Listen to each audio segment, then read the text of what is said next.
Sawadika! Welcome to Bangkok, Thailand! Hello mga kabentot, nandito na kami ngayon sa aming hotel, yung Amana Bangkok Hotel. Ayan.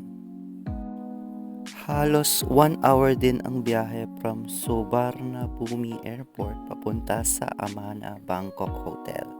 Nag-book kami ng Grab online para safe ang biyahe namin kasi hindi namin alam ang travel at saka dumating kami dito madaling araw na, so hindi talaga namin madaling malalaman kung saan kami pupunta kahit na mag-train kami. Tapos pagdating namin dito sa Amana Bangkok, natutulog yung receptionist, so naistorbo pa namin siya. Hindi siya masyadong marunong mag-English pero kahit papaano nagawa naman na ng paraan ni Habi na intindihin yung sinasabi ni receptionist dito. Kaya gets naman namin yun, hindi talaga sila English speaker.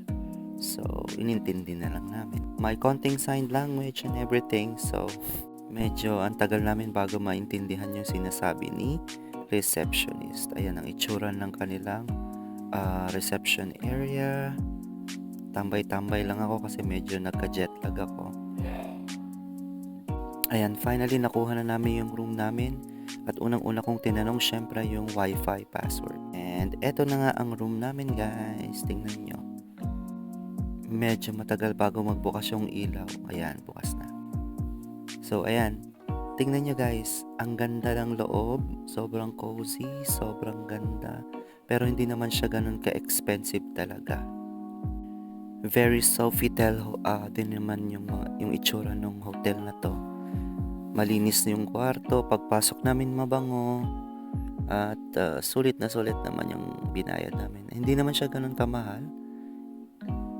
Affordable siya kasi kung titingnan natin 5 days kami dito or 6 days. Tapos ganun lang yung amount ng aming binayaran. Nasa 5,000 pesos lang siya. Ayan. Wala akong makitang view kasi nga gabi kami or madaling araw pa lang kami dumating.